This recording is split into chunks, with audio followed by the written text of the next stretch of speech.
My heart raced as they laughed at my worn dress. Little did they know the man I'd been secretly dating would turn out to be their boss and my future husband.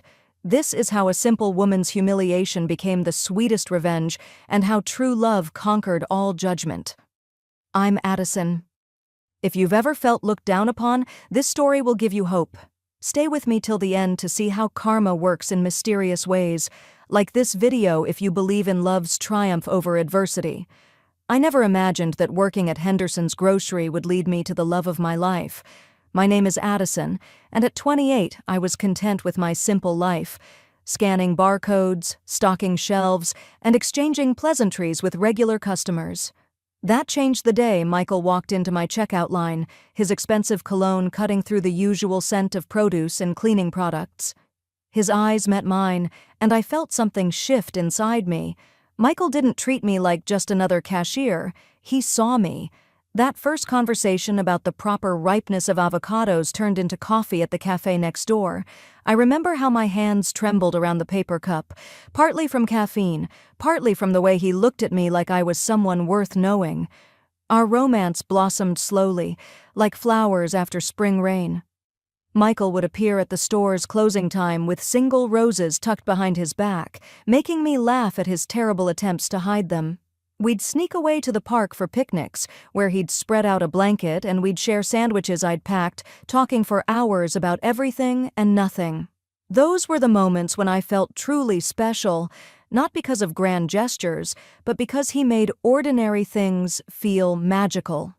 The kisses started tender and grew passionate. That first one happened during one of our evening walks, when rain began to fall and we took shelter under an old oak tree. His lips found mine, and suddenly the rain didn't matter anymore. We'd find ourselves lost in embraces that made my heart race and my knees weak. I'd never felt so beautiful, so wanted, as when Michael held my face in his hands and told me I was perfect just as I was. But perfection, I learned, is relative. When Michael invited me to meet his family, my stomach twisted into knots. "They're having a dinner next Friday," he'd said casually, but I could hear the hesitation in his voice. I knew what he wasn't saying. His family lived in a different world than mine. While I counted pennies to afford new work shoes, they vacationed in places I'd only seen in magazines. I spent days obsessing over what to wear. My closet suddenly felt inadequate, every dress either too casual or too worn.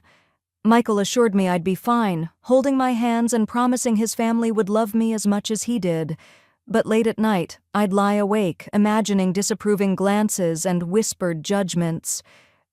"You don't understand," I finally confessed to him one evening as we sat in his car outside my apartment. "Your mother probably shops where I can barely afford to window shop. Your sister likely has more designer bags than I have grocery bags." Michael cupped my cheek, his thumb tracing gentle circles. "I love you for who you are, Addison, not for what you own or where you work.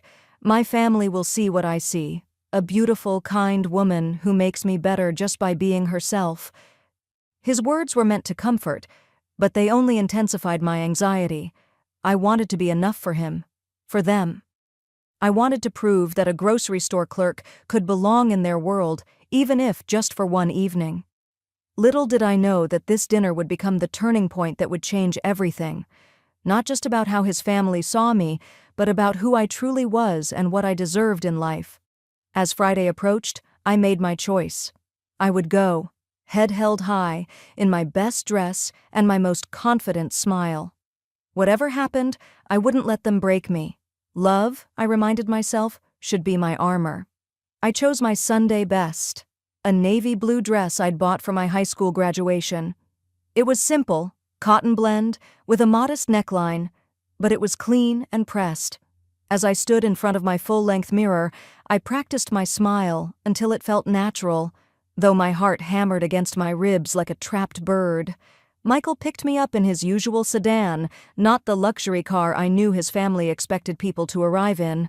"You look beautiful," he said, but I could see the worry in his eyes. He'd been quiet all day, checking his phone repeatedly during our coffee date that morning.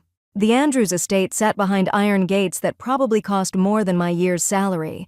As we drove up the winding driveway, my breath caught in my throat. The house, no, mansion, gleamed like something from a European vacation brochure. Fountains danced in the circular drive, and perfectly manicured gardens stretched in every direction. "Michael," I whispered, gripping his hand as he parked between a Tesla and a Mercedes. "Maybe I should wait in the car?" "Not a chance," he said firmly, though his own hands were shaking slightly. "I need you with me." The front door opened before we could knock. A woman in her 50s, dripping in pearls and judgment, looked me up and down like I was a stain on her marble floor. This had to be his mother. "Michael, darling," she said, air-kissing his cheeks. Her eyes barely acknowledged me. "And this must be the girl." "Mother, this is Addison. Addison, my mother, Catherine Andrews." I extended my hand, but she simply nodded, her perfectly plucked eyebrows rising slightly. How quaint. Inside, the house screamed wealth. Crystal chandeliers, original artwork, furniture that probably had historical significance. We were led to a dining room where a table set for 8 already held 2 people, a younger woman I recognized as Michael's sister from his photos, and a man in an expensive suit who had to be her husband. "Everyone, this is Addison," Michael announced, his arm protectively around my waist. His sister Victoria stood with exaggerated grace. "Oh, we've heard so much about you. The cashier, right?" She emphasized the word like it was a disease. "Grocery clerk," I corrected softly, trying to keep my voice steady. "Is there a difference?" She laughed, not kindly. Throughout dinner, the jabs continued. Subtle at first, then blatant. They discussed vacation homes in places I couldn't pronounce, charities they chaired, and people they socialized with, always with pointed questions about my background. "So, Addison," Victoria's husband asked, "what do your parents do?" "My mother passed when I was 12. My father worked construction until he got injured. He's on disability now." The silence that followed felt crushing. "How tragic," Victoria said, but her tone suggested she meant, "how typical." When the main course arrived, some elaborate dish I couldn't identify, I accidentally knocked my water glass with my elbow. Water splashed across the white tablecloth, and the staff rushed to clean it. "I'm so sorry," I mumbled, my cheeks burning. "It's fine," Catherine said coolly. "These things happen when people aren't used to formal dining." Michael's jaw clenched, but his sister continued the assault. "Michael, dear brother, I thought you were bringing someone special tonight. You've been so secretive about your little romance." She air-quoted special and romance with her manicured nails, and suddenly I felt smaller than I'd ever felt in my life. This wasn't just about being from a different class. They were actively trying to make me feel unworthy of their son, their brother, their world. "Addison is special," Michael said firmly, but I could see the conflict in his eyes. Part of him was ashamed, not of me, but of them, yet also somehow of bringing me into this lion's den. By dessert, I was fighting back tears. Every chuckle at my unfamiliarity with the silverware, every sideways glance at my off-the-rack dress, every question designed to highlight our differences felt like another wound. When Victoria suggested I should consider upgrading my appearance if I intended to continue dating her brother, something inside me finally broke. I stood abruptly, my chair scraping loudly against the marble floor. "I need to use the restroom," I said, my voice barely steady. Michael half rose to accompany me, but his mother touched his arm. "Let her go, Michael. We need to discuss some things with you." I practically ran to the powder room, locking the door behind me. Looking at my reflection in the ornate mirror, my flushed cheeks, my simple hair clip, my discount mascara starting to smudge, I finally let the tears fall. This wasn't just humiliation, it was character assassination. They hadn't just dismissed me, they'd tried to crush my spirit, to make me believe I wasn't good enough for love.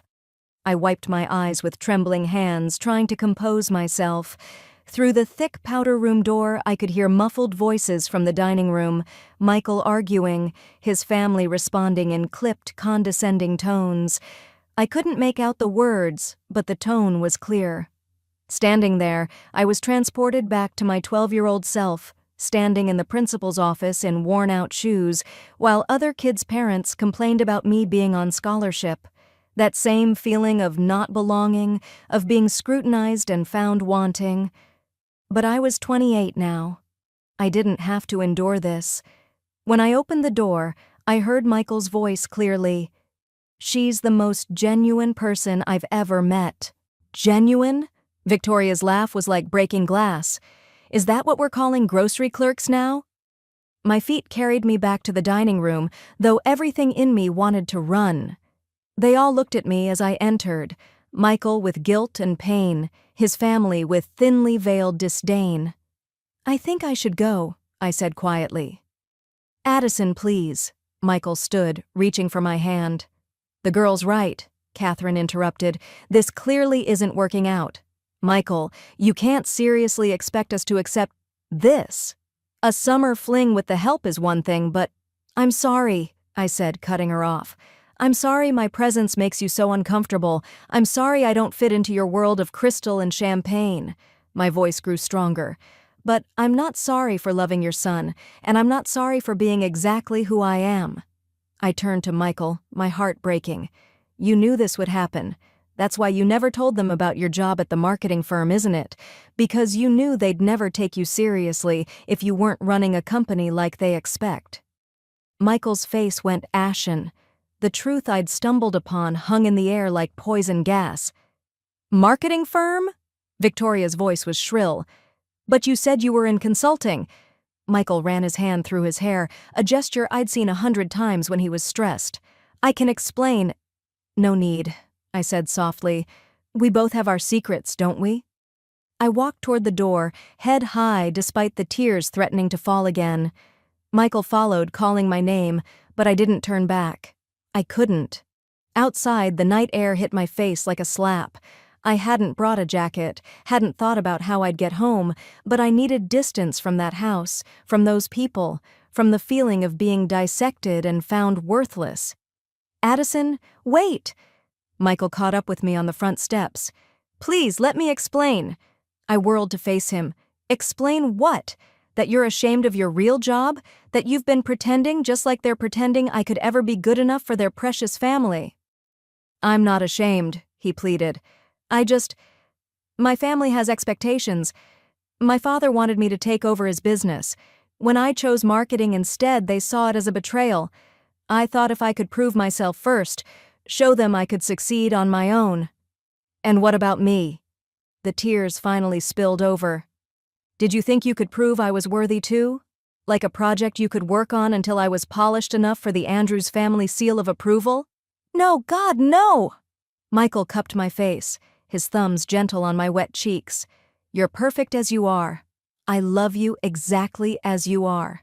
Then why did you bring me here? Why subject me to this?" "Because—" He took a deep breath. "Because I wanted them to know. I wanted to stop hiding everything. My job, my real life, you. I thought if they saw how amazing you are, they'd understand." I laughed bitterly. Look how that worked out. From behind us, I heard the front door open. "Michael," Victoria called, "come back inside. We need to discuss your future, your real future, not this fantasy you're entertaining." I felt Michael tense. This was his moment of choice, and suddenly I was tired. Tired of fighting, tired of hoping, tired of feeling like a burden on the man I loved. "Go," I said, pulling away from his touch. "Be with your family. Figure out who you really want to be." "I want to be with you." "Then choose." The words came out harder than I'd intended, but I needed to know. Choose right now, them or me, their world or this one. I could see the war in his eyes, the years of family pressure battling against what we'd built together. Before he could answer, I turned and started walking down the long driveway. With each step, I felt pieces of my heart breaking off and falling behind me like breadcrumbs. Maybe, I thought sadly, they'd lead me home someday. The iron gates were automated, but heavy.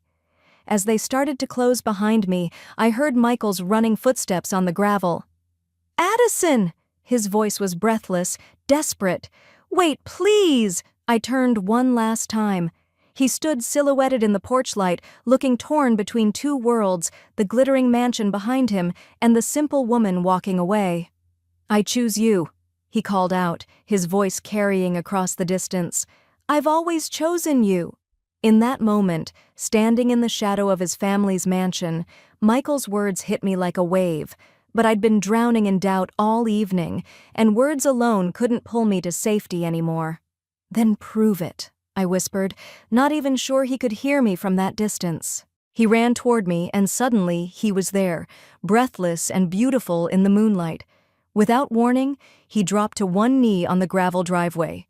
My heart stopped. "I've been carrying this around for 2 weeks," he said, pulling a small velvet box from his jacket pocket. "Waiting for the perfect moment. I realize now there's no such thing as perfect, there's just real." He opened the box, revealing a simple diamond ring that sparkled like a captured star. "Addison Marie Clark, will you marry me?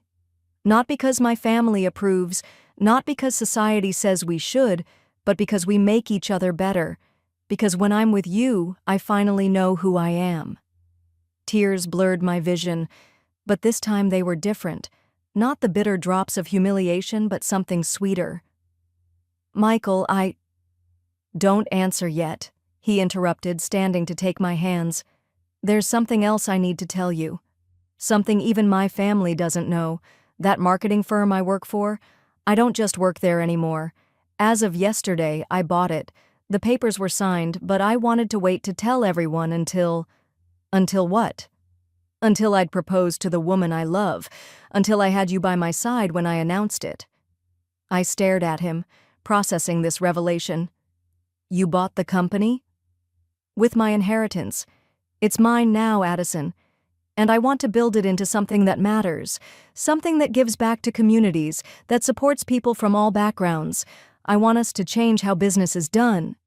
A wild laugh escaped me, part joy, part disbelief. "Your family just spent 2 hours telling me I'm not sophisticated enough to order wine properly, and you're telling me you want to make me the wife of a company owner?" "I want to make you my wife," he corrected. "Whether I owned a company or a cardboard box, the rest is just details." "There aren't many job openings for grocery clerks who marry company owners," I teased, though my heart was soaring. "Actually," Michael grinned, "I hear the head of community outreach just gave notice. I know someone who's brilliant at connecting with people from all walks of life, someone with a heart that could lead real change." Through the gates, I saw lights flickering at the mansion, his family watching this drama unfold. Part of me wanted to tell him to come with me right then, to leave them and their judgment behind. But another part, the part that had survived my mother's death and my father's struggles, knew that running wasn't the answer. "Kiss me," I whispered. He did, and it wasn't the tentative kiss of our early days, or even the passionate embraces we'd shared in private. This kiss was a promise, a declaration, a revolution. When we finally broke apart, I was dizzy with love and determination. "Yes," I breathed against his lips. "Yes, I'll marry you." Michael whooped with joy, spinning me around on the driveway. When he set me down, he surprised me again. "Come with me. I have a plane to catch tomorrow morning." "A plane? To Paris. I was supposed to go alone for business meetings, but..." He grinned, holding up the ring box. "I was hoping you'd join me for our first trip together as an engaged couple." "Paris?" I couldn't hide my awe. "I've never been on a plane. I've never been out of the state." "Then it's time for your first passport stamp," he said, pulling me close. "And your first croissant, your first view of the Eiffel Tower, your first 100 firsts with me." As we stood there, planning our escape to Paris, our first romantic vacation, Victoria appeared at the gate. Her face was a mask of shock as she took in the ring on my finger, the way Michael held me protectively. "Michael," she called, her voice different, uncertain. "What are you doing?" "I'm choosing my life," he responded, not letting go of my hand. "My real life, with my real love."